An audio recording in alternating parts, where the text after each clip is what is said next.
Hello and welcome back, everyone, to another week here at the Damage Report. The news waits for no man. And despite the fact that I and probably many of you wish that the weekend had just lasted a little bit longer, we're jumping into it. A lot's happening, and we're very excited, very lucky to have joining us for another week of the news, Francesca Fiorentini. How's it going, Francesca?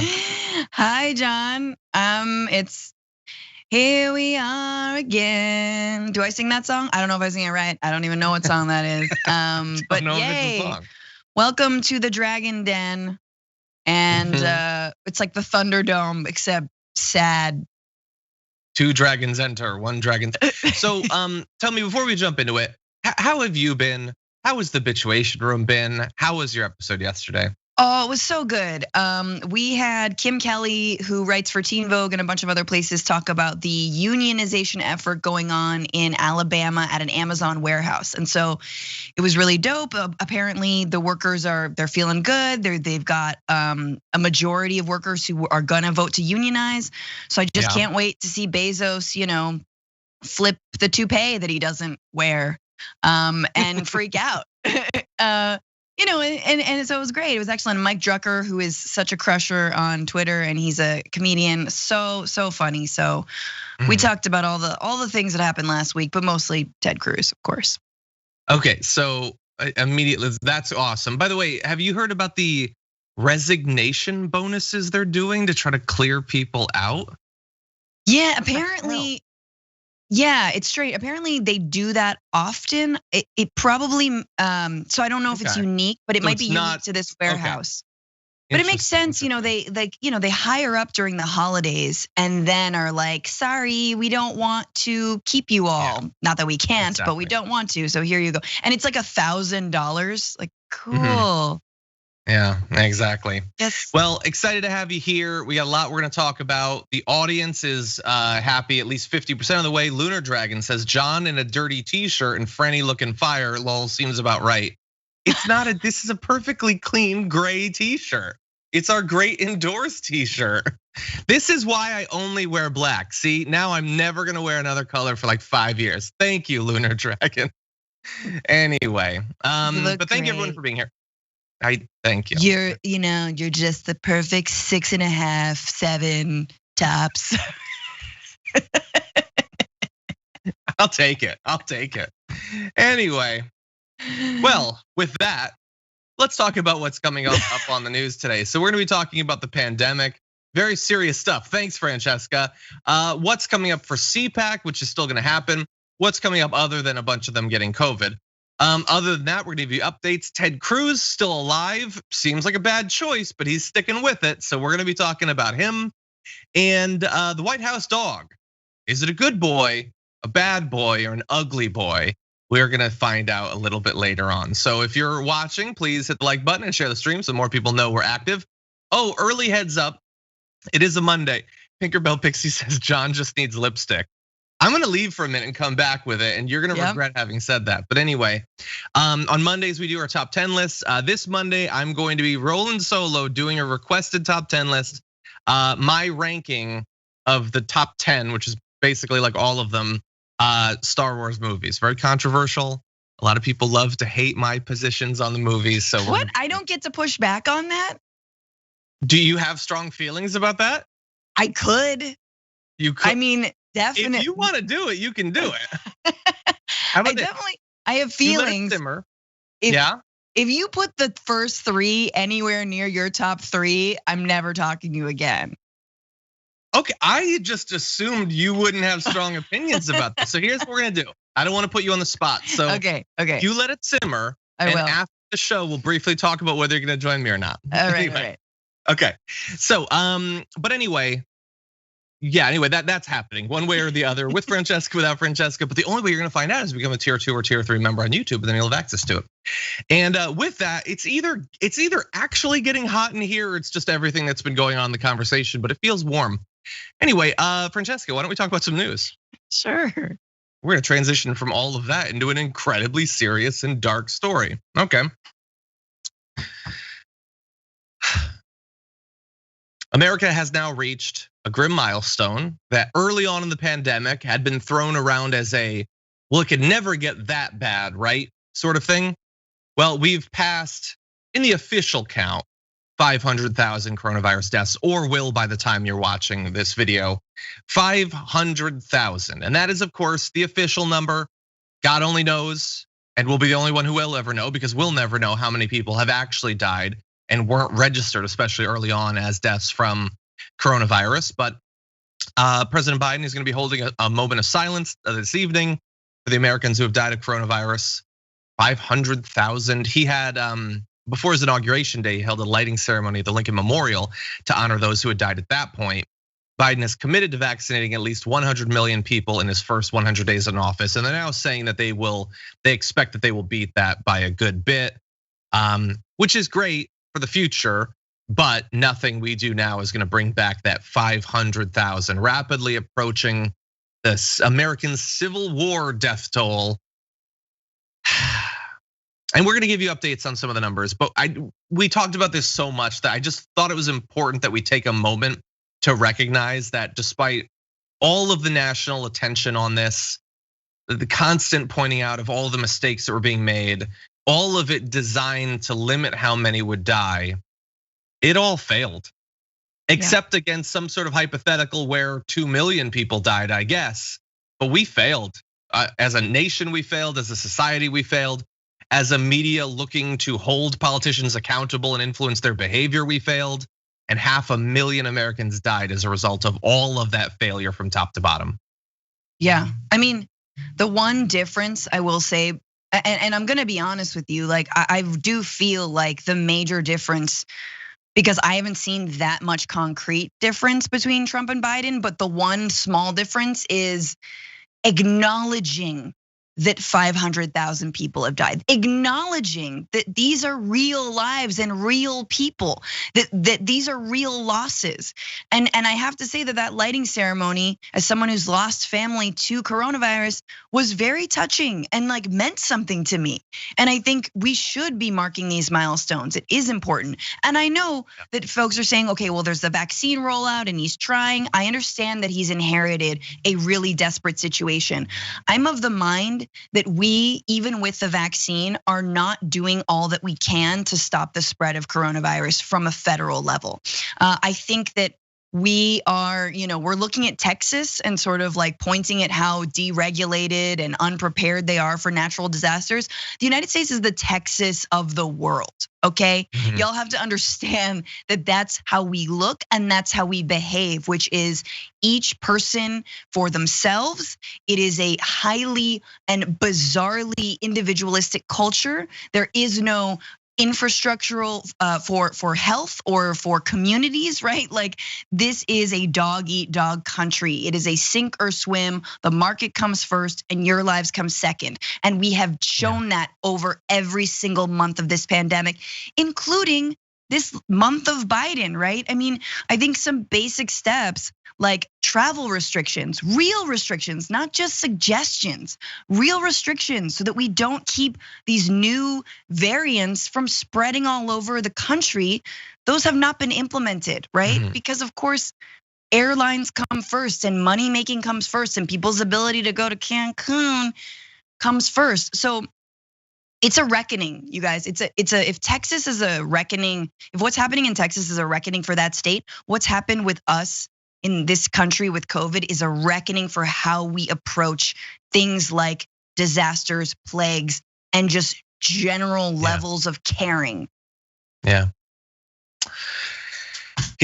and like with Texas, they're now saying that they will, do something about it. And we're gonna be talking about Texas later on, but it remains to be seen.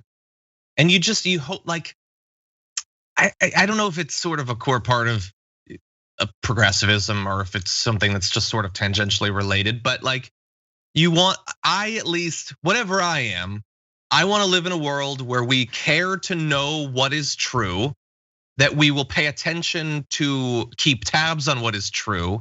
And based on what happens, what actually happens, there will be effects, there will be consequences. And like Texas is an obviously a big failure. Coronavirus is a failure, 1,000 times, 10,000 times, 100,000 times bigger. Yeah. And what consequences were there after all that? Like, remember how many times during the first couple of months was there these constant conversations about how bad is it gonna be? Well, they say maybe it'll be 80,000, but now they're saying, well, it's just gonna be 80,000. It's not gonna be 200,000. So Trump is doing a good job because you guys said it might be this, but now it's just gonna be this. It would never be that. Oh wait, now it's that, but it could have hypothetically been higher. And like nobody early on, no matter what they might say now, and they won't say anything because they don't have to. They can just not talk about it. Like Biden is acknowledging this. Fox News isn't gonna give a damn about this. Nobody was like, Tucker Carlson wasn't like on day one, well, if Trump keeps it to 500,000, I guess he did a good job. Nobody said that. The goalposts have continually been shifted, bowled over by an ever expanding mountain of corpses. And yet he's never apologized. Fox News has never apologized for spreading misinformation or actively encouraging people to take up as their political identity, not caring about this crisis. Trump lost re-election. Maybe because of that, that's true. That's a consequence. So they lost control of the Senate. Maybe that's a consequence too. But those are the two. That's like it. Maybe Perdue and Loeffler because of their profiteering during it. Maybe that contributed to their loss. But what else? Like to the scale of the disaster, the tragedy, the failure, not getting reelected and maybe coming back in 4 years and winning then. That's the best we can do as a society. No. And I think you're absolutely right. There has to be accountability, especially if we're talking about accountability for January 6th, which we should, a 9/11 commission style commission for what happened on that day. And I know there's new information even coming out today about like the Secret Service potentially being involved. Then let's do that with COVID. We absolutely need to do that with COVID. Who got the government contracts, right? Where were those that random dude who was supposed to fly a bunch of N95 masks in from China or wherever? Like there were schemes upon grifts, and there needs to be accountability. Not to mention people who got the PPP loans who did not need them, who did not save jobs, like Jared Kushner. Let's say it again, right? Like so, there has to be an accounting. You're absolutely right. I mean, it is like, we need recovery time from this presidency just to take stock. Like I know we have to get going, do stuff, but you're right. I don't want in 4 years for these same goons to come back and pretend like nothing ever happened. Yeah, I feel like we need like a truth and reconciliation thing for that entire year.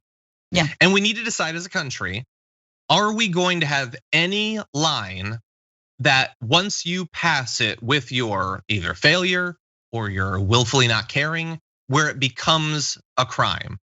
Can you fail so that 100,000 people died who didn't need to, 200,000 people died that didn't need to? Like, or is that just going to be acceptable?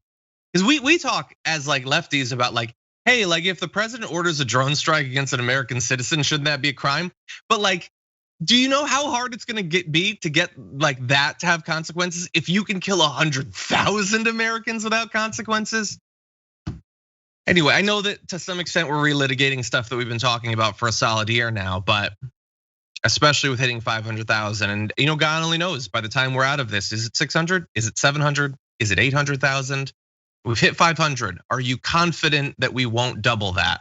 I feel pretty good, but we will see. Yes. Sorry, I just wanted to say you're absolutely right. I think that every single life that we could do so much more. I'm glad the vaccine is rolling out. We can still do more, and I don't think 200,000 more lives is worth it at all. It's not worth my so-called freedom to be able to fly all over the world or whatever. Like, I don't even. We're still inside. You know what I mean? Vaccinate teachers, just do or not. I don't know. Like it's like there's a Rubicon that Americans won't cross over, which is the market gods must win. People have to go to work, and essential workers will die, including maybe teachers and kids. Yeah. Now, What is the current state of the pandemic? Well, here are some of the most recent numbers. As of yesterday, COVID tracking project, which unfortunately is not going to be functioning for about another, I think for about another month, they're gonna keep going and then they're gonna stop. They say that the federal information is now accurate enough. I guess, I think we're still giving the Biden administration credit that they haven't yet actually earned, but we'll see.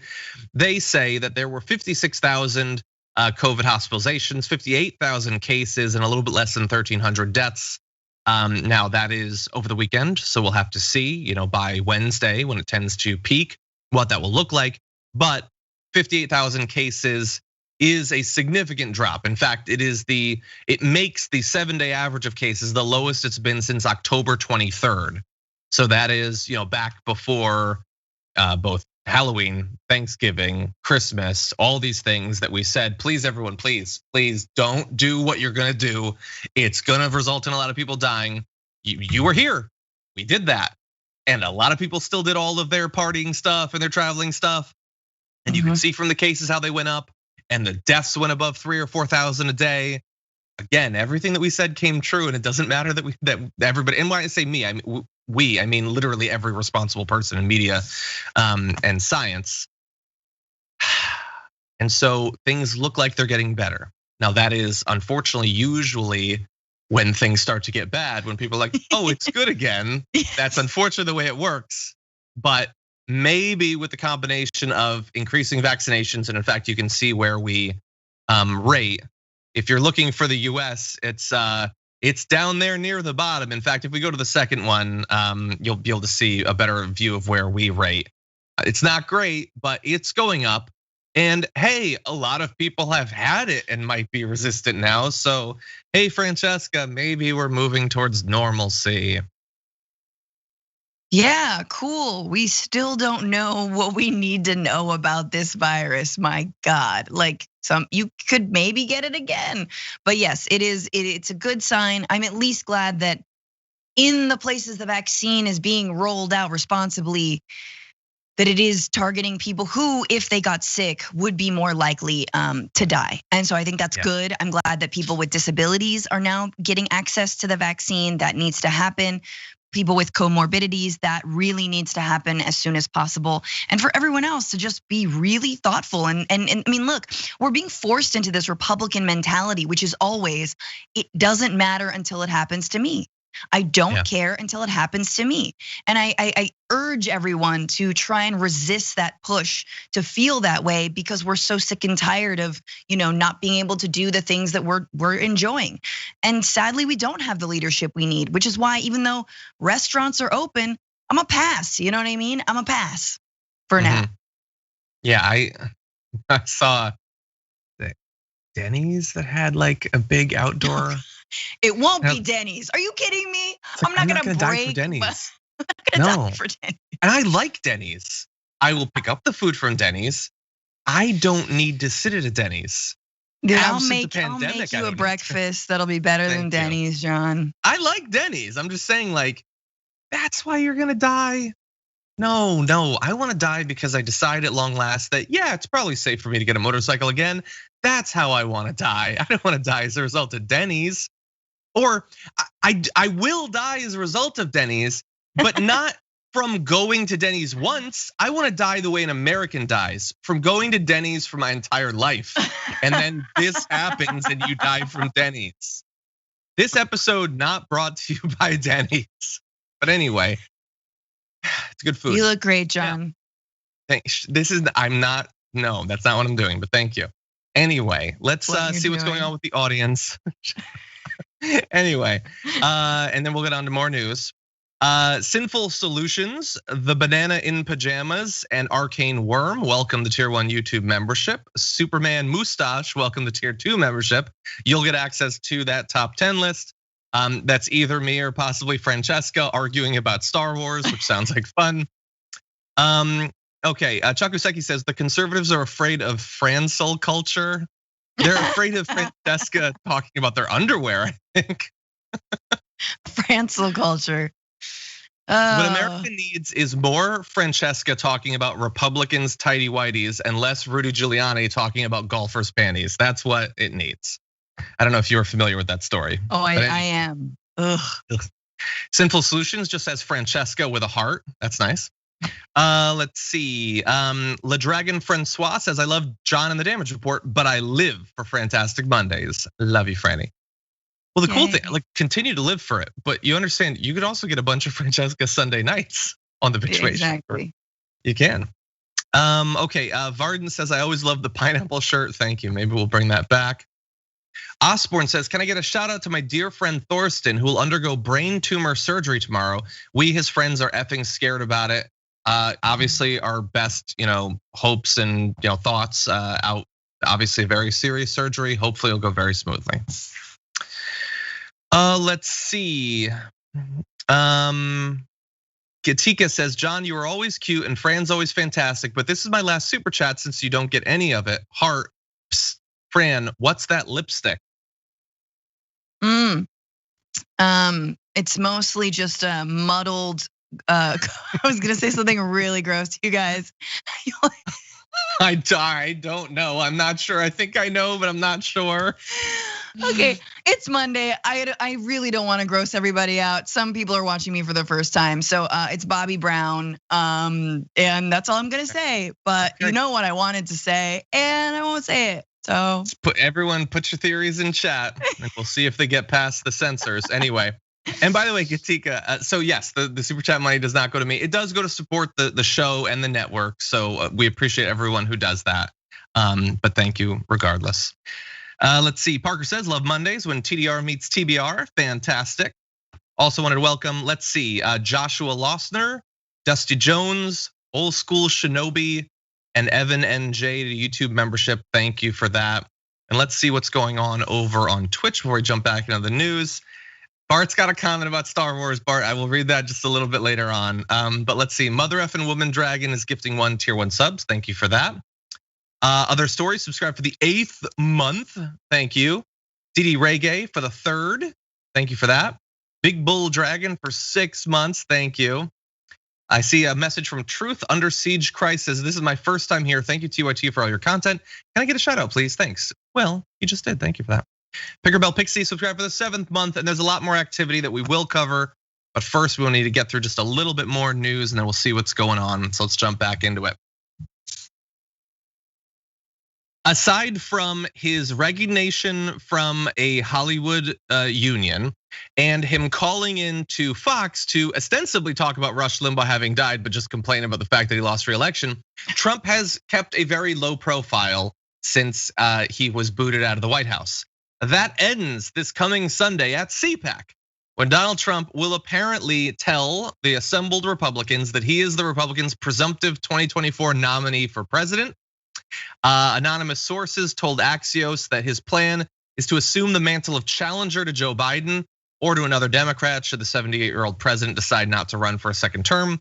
Understand, of course, that by that point, Trump will be just about that same age. And an unnamed longtime advisor was quoted as saying Trump's speech to the right-wing event will be a show of force with the message, I may not have Twitter or the Oval Office, but I'm still in charge. Francesca, what do you think?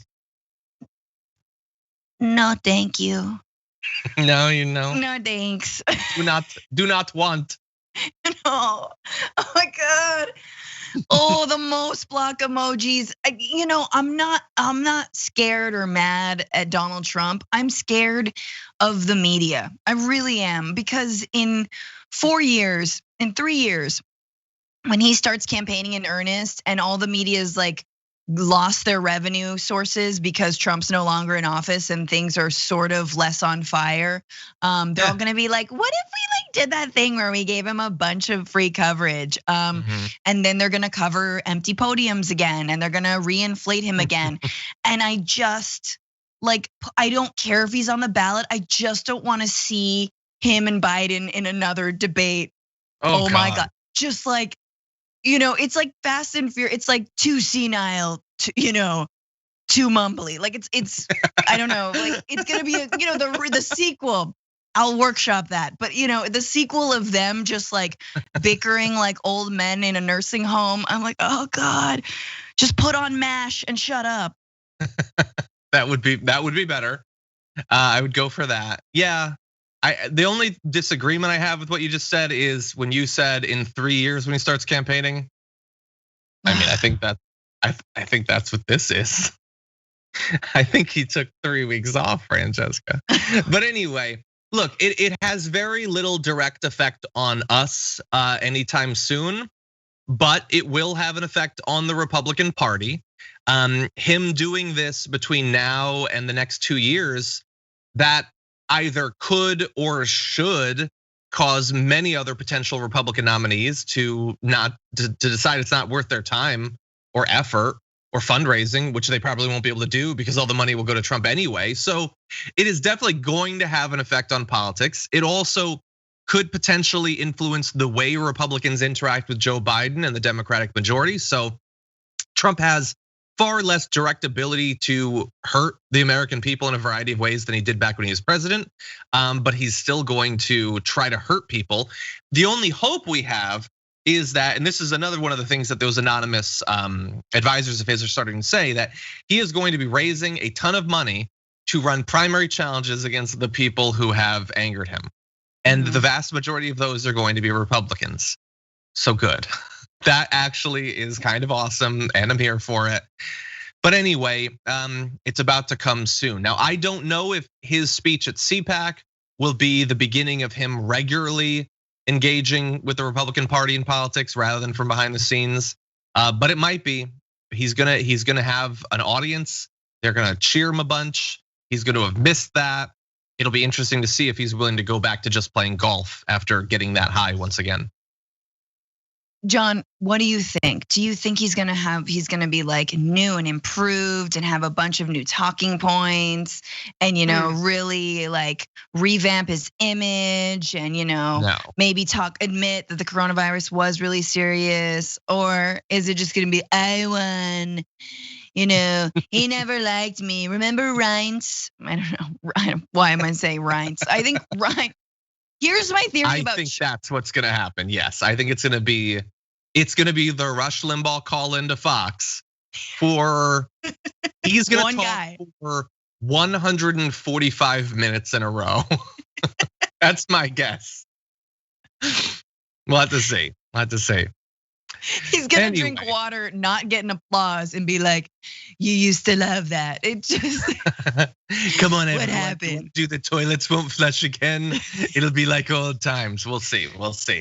Now, other than Donald Trump declaring total dominance over the Republican Party and challenging anyone to challenge him, what else will be going on at CPAC? Well, here is what conservative activists and those who are involved enough in this whole thing that they'd go to CPAC during a pandemic again. Remember last year's CPAC when some people got COVID? Now a lot of people are gonna get COVID, but that's not gonna stop them. Here is some of what's going on. And we know this from some of the panels they're gonna be having. So let's see, you can go to the panel with Jason Chaffetz on it, saying it's the Protecting Elections Part 3 panel. The left pulled the strings, covered it up, and even admits it. I don't know what that's a reference to. Francesca, did you admit it? Did you admit that you stole the election? I actually, and this is not even a joke, I put it on my Christmas card. Oh, stupid, don't do that. I put it on I know, so you can just see it, but I admitted it on my Christmas card to people and sent it out to family and friends. Like, I also stuffed ballots for Joe Biden, so you're welcome. Yep. Merry Christmas. I did some ballot harvests. It was my backyard garden. I grew a crop of ballots and through Pennsylvania that way. Yeah, there's a YouTube video on how to harvest your own ballots. It's great. Yeah. Anyway, so really fast, that panel is very emblematic of what this entire thing is gonna be like, because there's also Protecting Elections Part 4, failed states, Pennsylvania, Georgia, Nevada, oh my. Number 5, they told you, by the way, we're skipping 1 and 2. Number 5, they told you so. The signs were always there. Let's see, we've got other culprits, why judges and media refuse to look at the evidence. So, and that's got a current representative, Mo Brooks, who says this election was obviously stolen. The evidence is 100% clear. Why isn't anyone listening to it, including the dozens of judges they tried to get to? So there is a good chunk of the entire CPAC is going to be about this election was obviously stolen. Here is what we should do as a result of it. That sounds like fun. Yeah, Mo Brooks, who also spoke at the Stop the Steal rally and helped plan it, and definitely should resign or be ousted from Congress. But no, he will not be, I guess, at this point. We're gonna have a lot to talk about next Monday, John. I am very excited to see this, like nut job con. Like, what is it called? Is it like? What should we rename CPAC? Well, people are saying, considering all of this, it's a little bit less CPAC and a little bit more QPAC, but we're gonna have to CPAC. Now, last CPAC was when Borat showed up in a full Donald Trump costume, so we'll have to see if he appears again. But anyway, they are very much doubling down on the election was stolen, and that is annoying. But what really matters is that they are 100% comfortable saying that an election that, in terms of the total number of votes, wasn't even that particularly close and was analyzed and audited and all that over and over, which just says to me, there's no election that they won't claim is rigged, and they know that their audience is here for it, that they love that sort of stuff. So, I mean, this is their party now. So get ready for that. Now, actually related. Let's go to this, because it's one thing for Mo Brooks, and all of that, to not be willing to admit what actually happened. But let's go to this recent appearance of Steve Scalise on the news and what he's not willing to admit to. But clear this up for me. Joe Biden won the election. He is the legitimate president of the United States. The election was not stolen, correct? Look, Joe Biden's the president. There were a few states that did not follow their state laws. That's really the dispute that you've seen continue on. And look, if you're Joe Biden, you probably want to keep talking about impeachment and anything other than the fact that he's killed millions of American energy jobs. But Congressman, I know Joe Biden's the president. He lives at the White House. I asked you, is he the legitimate president of the United States? And do you concede that this election was not stolen? Very simple question, please. Just answer it. Once the electors are counted, yes, he's the legitimate president.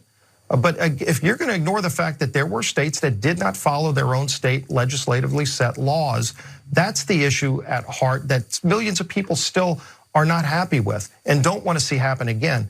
Look, you can rehash the election from 2020 all day long, but there are people concerned about what the next election is going to look like. Are we going to finally get back to the way the rule of law works? And I think that's the biggest frustration many people have is those states that didn't follow the law, are they going to keep doing that in the future? Or are we going to finally get back to what the Constitution calls out for electing our leaders? Okay, so it's a little bit less just relitigating that election, although they spent months telling people it was stolen, and now they will say, but people are frustrated because it was stolen. It's an interesting little circle, but it's also, how are we gonna stop these states from continuing to do it in the future? Which means a 50 state or mostly 4 state assault on voting rights that is already underway. We've done multiple stories about the huge number of pieces of legislation that have been filed, especially in Arizona, Georgia, Michigan, Pennsylvania, but also Nevada and Wisconsin as well, to try to stop people from voting. That is the one thing they will respond to this election with. It's not going to be changing their platform, actually running on something. It's going to be, we got beat because a few too many people voted, and that's a lot easier to fix than the current state of our party ideologically or in terms of policy. I just need people to hear the amount of racism that is coded in what he said, right? Like, let's get back to what our Constitution laid out, the laws that were violated. Name a law.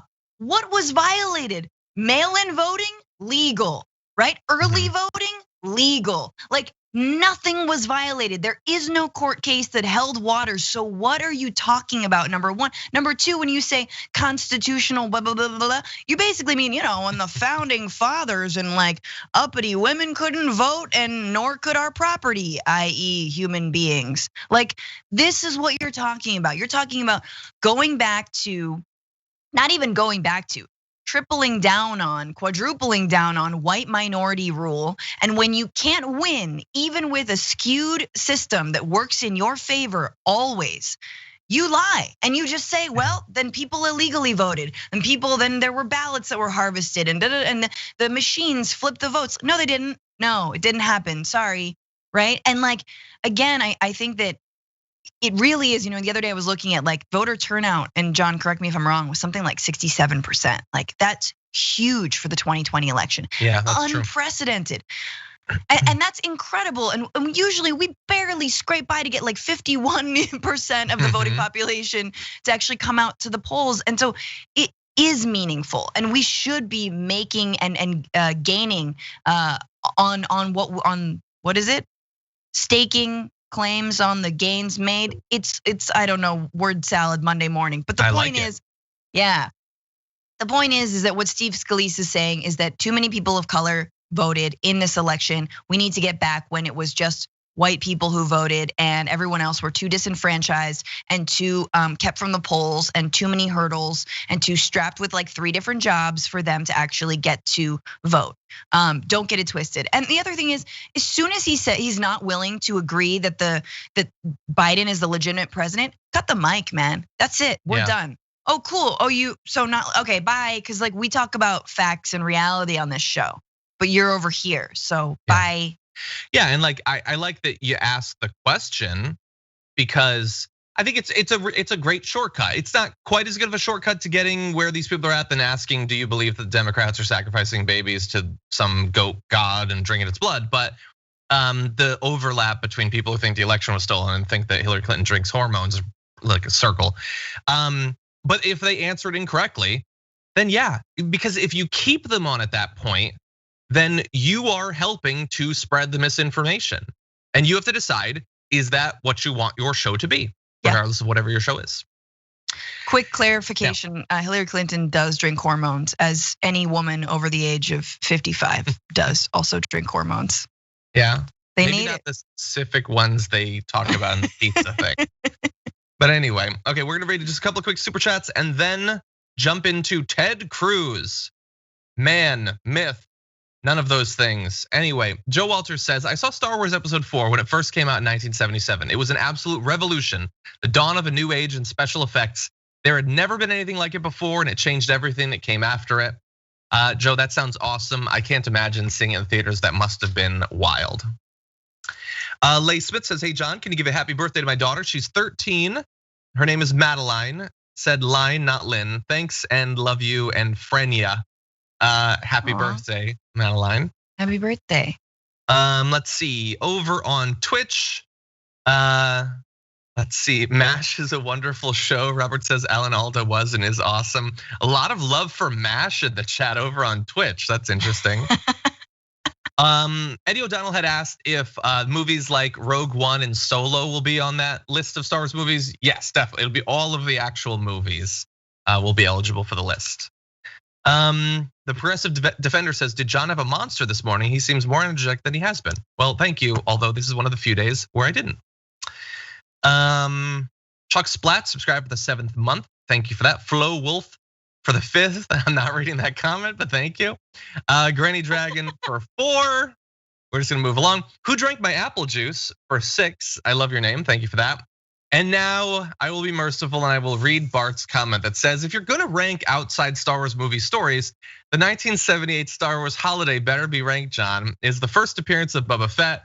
Weird Al Yankovic says you can only watch it in 10-minute increments or your head will explode. The Star Wars holiday special makes the Rise of Skywalker and the Phantom Menace combined look like Citizen Kane. Also, MASH rocks. It will not be in my ranking because I have not actually seen it.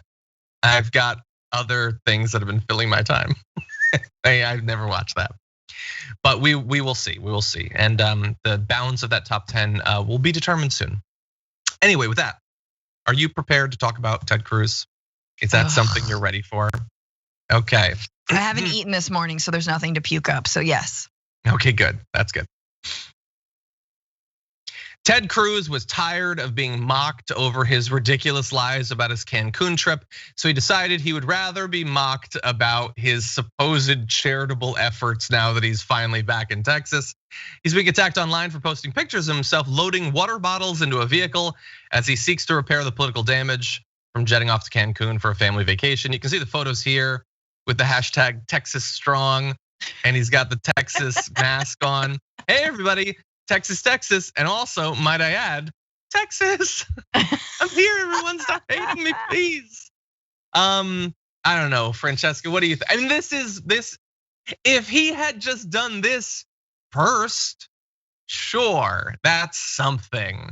And it's something, I guess. It's just so see-through at this point. So how much credit do we have to give Ted Cruz? I mean, credit for posting that on Twitter, bro. Like, wow, like that does take cojones, you know? Like to actually like appear like you care after we all know you went to Cancun and left your dog. Like, hats off. You got getting I think being ratioed is his kink. Like he's really into it, all right? Like he wants to be owned and we know it. And he's clear, because here's the thing. No, like his hometown, I think it's the Houston Chronicle, right? His newspaper said he should resign after the insurrection that he helped in terms of like stoking all the lies around when he was voting, trying to stop the confirmation of the electors and the election, right? Like he was, and so his home, no one will cover him in a positive light. Like no, there's no more Texas-based newspapers that like Ted Cruz. His friends don't even like him in the group chat, right? His dog doesn't like him, his kids don't like him. I don't know who likes Ted Cruz at this moment. Nobody likes Ted Cruz. And so it's funny to see someone who's like, you should look, a news outlet should come and at least snap a photo of that and give you a little column, but they won't. So he's just left to tweet it out himself and be like, Texas strong. Here's some water. And here's also some barbecue. Serve some delicious Houston barbecue to the firefighters. And then he says he wants to thank our first responders following these unprecedented snowstorms, which is great. First responders, very important in this terrible tragedy that's killed almost 60 people in that state alone. Here's the issue: when you are using the first responder term, I'm reminded of, wait, what was your first response? Your first response was to go to Cancun. So maybe don't talk about the first responders. There's a great tweet from Josh Marshall that said, "Sir, generous of you to help put the water AOC bought into cars," which is good. Because the thing is, like, AOC is doing stuff like that. Notably, she didn't go to some tropical location. She also raised close to $5 million. I think it's at 4.7, I think, is what it's up to. So doing the actual, like, the hand labor is important. Volunteering on the ground is important. Raising money to help so many people, arguably even more important. And again, it's just like when politicians do stuff like this, it's not like if AOC had just gone and volunteered at a shelter, that would be so amazing because of the actual work she's doing. It's important because it shows us what your priorities are, what you think of in these sorts of times. When you do it only because you were attacked, then it's not like it's objectively helping that much. And we know you didn't want to do this. So yeah, I guess it's better. We've been saying for a few days he should be helping out. He's sort of doing that. It's better than him still being in Cancun, but we're also still thinking human beings, and we're going to criticize him, I think, in a fairly reasonable way. No, and this is the thing though, is I think that Beto and AOC are doing the right thing, not just morally, but also in terms of optics and politics. Like Texas is a state that could potentially, that is a purple state, could potentially go blue in the future. And this is where Democrats need to do what Republicans do, which is using these moments to their advantage. And yeah, I'm gonna say to their advantage, because it just so happens that the Democrats, people like AOC, their master Machiavellian plan is to give people good union jobs that create green energy so we can stop climate change and extreme weather events like what just happened in Texas. Yeah. So it's on all the levels, it's what you need to do. So anyway, I'm just so glad she's there. And I also think that Biden, when it's safe and the snow, allows the choppers through, Biden should get there. Yeah, Biden should be there too.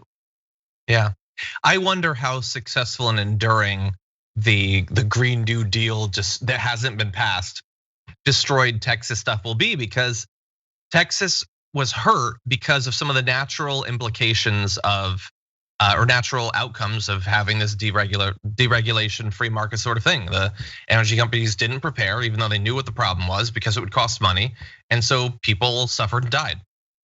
And the right's response is no, no, no. It's not the result of things that were actually done.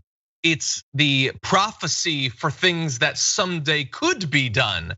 And so if Texas comes out of this being angry at leftists who didn't have power and didn't get what they wanted done, rather than this is what actually was done, then maybe it won't move in a more blue direction. Maybe this will actually hurt the Democrats, even though the Republicans were the ones actually in power. And I know that's a surprise to some people, like Don Jr., who was talking about Texas's Democratic governor. That isn't the case. He's actually a Republican. They're the ones who had power. Now, it is about optics though, and I think you're right. It's like Republicans are so good at spinning stuff that isn't even in their favor. So Democrats, when they have this clear, like, open goal, man, you take that shot. Yeah. Now, really fast, 2 more little updates about Ted Cruz that not great for the image of the Texas senator. One was that now he's back and he's doing his little photo shoots, giving the water and the barbecue or whatever. But there is a little issue with that because he was just in Mexico. He flew internationally.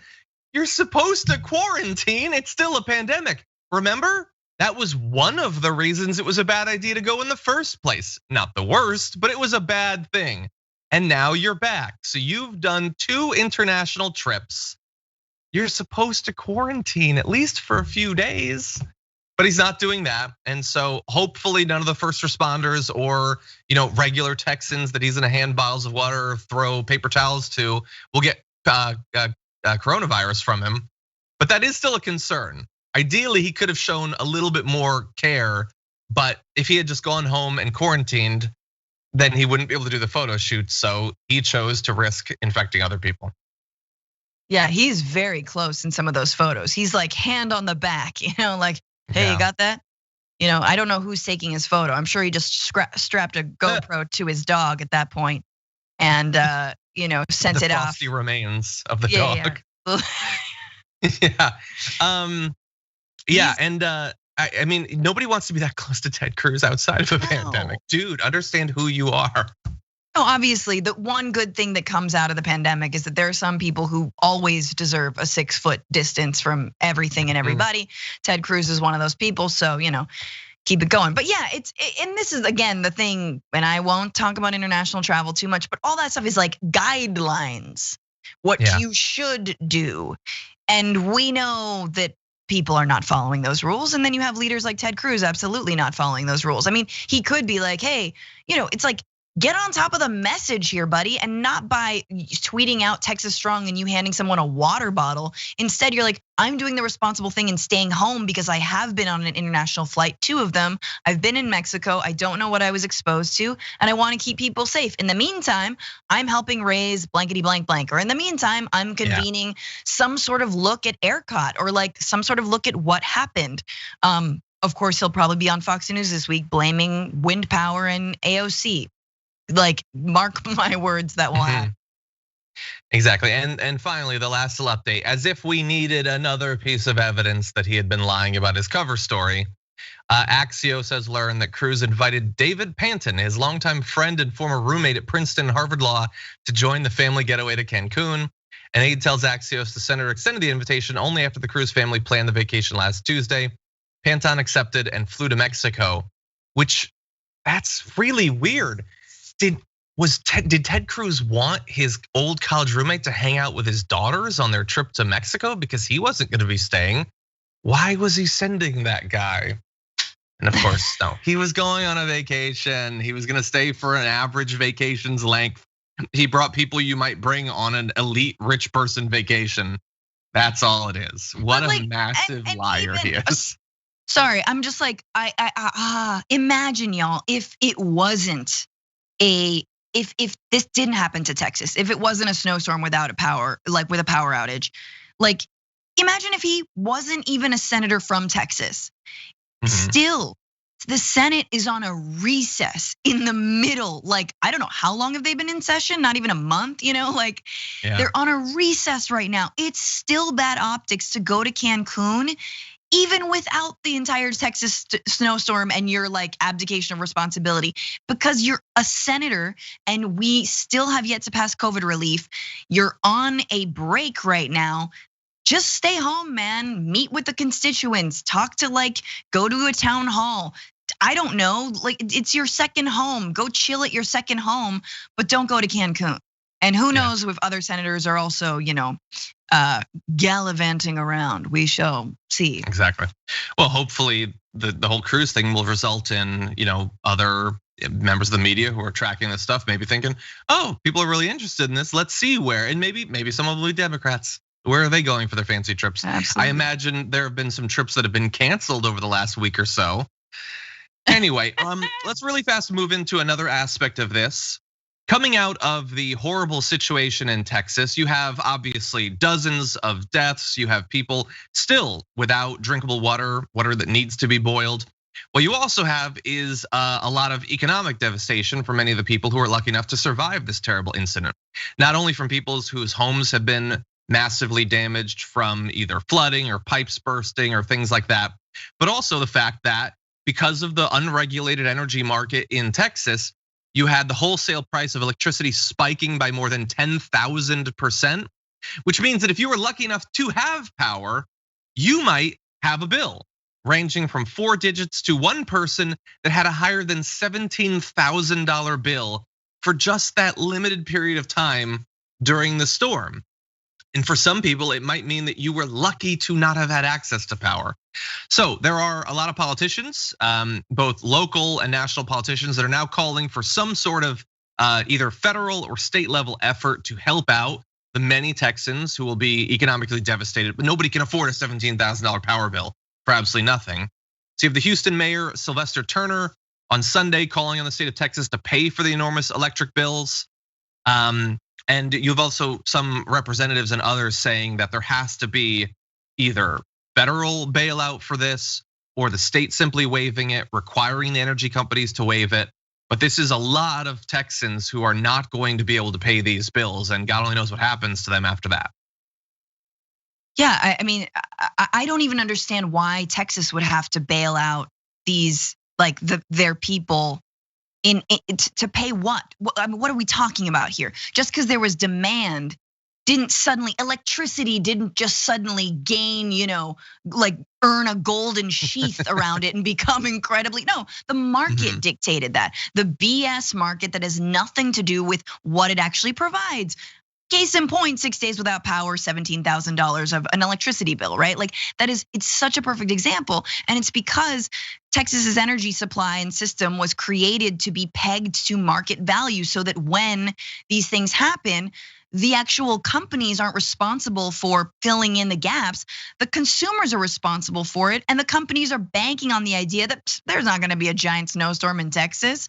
Oops, climate change, right? And there is, or oops, anything, right? So now they siphon off the burden and they put it onto the consumer, and that's what it looks like. So again, it is a failure of free market policies. It's a failure of deregulation. It's a failure of what happens when you allow companies to just skirt regulations and do whatever they want because so they don't have to prepare for these moments. So again, I'm what kind of money is this? This is not real money. Let's remember that. Yeah, and it's I've read a bunch of articles sort of trying to justify why this would be possible, and they say that some people opted into this adaptive pricing model because if they live in an area where the weather tends to be very temperate and energy costs tend to be very predictable, you might save some money. Okay, so I get it. So it's adaptive, but you're saying there was no cap whatsoever designed into it. And I guess why would there be? The companies are writing all of the rules in Texas. But it seems to me like your point about the fact that it's not like coal was objectively more valuable during that time. Yeah. It's like if when there's a run on a stock, and why would that ever happen? It's a crazy hypothetical. it's more expensive in like a philosophical sense, but it's not because the actual thing that's underlying it is more valuable, really. But at least in that case, you're choosing to buy the stock. And as it becomes more expensive, people who choose to buy it make it more expensive. Then another person chooses to buy it at that price. It's not a thing where you're just like, just give me some stock every 15 minutes for whatever the price is, and I can't stop it. These people in Texas weren't like, yes, I would like one $10,000 piece of electricity, please. They just automatically were charged insane prices. How can you possibly expect them to pay that? Yeah. Stupid. Everything financial is stupid. And I know I probably sound, I don't know anything about this, so I probably sound really stupid. But I fundamentally believe that the truth is stupid too in this case. I don't think any of No, you are right. That is stupid. It is a stupid way of doing things, and especially going forward. And this is the thing, is like, that's why they're so, and I urge everyone to read the op-ed that Naomi Klein, the journalist who's written a lot about climate change, has in the New York Times. It's excellent. And it's such a great breakdown of the fact that Republicans are blaming AOC and somehow trying to blame the Green New Deal that doesn't exist, because they know that their policies and their like deregulation free market policies are the reason that we're in this mess. And that actually going forward in a time of climate crisis, in a time that like we are reaping all that those policies have sowed, that they're out of answers. They don't have any more answers, to the point where their elite is just skipping town. And don't get it twisted. Their elite, the elite of this country, will go to Elysium if they can. Like Mars rover, like as soon as the Mars, billionaire habitat is ready, they're gonna go there. And like I always say, speed it up, baby, because we got it here. If y'all just go over there, we'll be fine, right? We'll be fine. I don't even need your tax money. Just stop gouging us from this point on. Yeah, I agree. What a mess. Okay, we have just a few more minutes, and you know what? We have a just a few more minutes story for you. So we're gonna close with something I never could have predicted we'd be talking about for a few minutes, but we will. So let's transition into this. Newsmax, a serious news station, you can tell it's in their name, has a serious concern about the Biden administration, about the White House. Can we trust a group of people that would leave a dog in the shambles? Take a look at this. Did you see the dog? I want to show you something I noticed. Doesn't he look a little rough? I love dogs, but this dog needs a bath and a comb and all kinds of love and care. I've never seen a dog in the White House like this. I remember Buddy, I remember Millie, I remember lots of dogs, but not a dog who seems, I don't know how much love and care he is getting. Let's bring in the historians. I'm having fun with this, obviously, but I do want to talk about some stuff. Millie had like a staff, and they really took care of her. Very beautiful dog. This dog looks like from the junkyard, and I love that dog, but he looks like he's not been well cared for. No, not at all. Thank you for having us. No, he looks very dirty and disheveled, and very unlike a presidential dog like Millie or Victory or something else in the past in the White House. Francesca, they brought on 2 guests, including a presidential historian, to talk about that dog, Champ, 12-year-old German Shepherd, who isn't hot enough for them. Ew, he's like so not hot, gross. Like, first of all, can I just say I love Champ in that photo, because if you look at the photo, it's just like, hey, like his face is like. Am I being talked about on Newsmax? He's so hey, what? It's adorable. He does just have like a really silly face on. He's got a doofy face, and I like it. No, first of all, can you imagine if Joe Biden's dog had a staff around it? The outcry from Republicans about the staff, the dog staff. No, look, first of all, there's a long history of dogs in the White House. The last one being orange and overweight, and like nothing. Once Trump has gotten into the Oval Office, it has become a junkyard. Nothing is sacred. How dare you talk about a 12-year-old rescue dog like that? We love him. Oh, what's his name again? I am a simp for Champ. We love him. We don't know his name. We love him. Yeah. Look, I don't care. I really don't care. I just want to know about what the cat's up to. Cause like honestly, my favorite Clinton was Socks.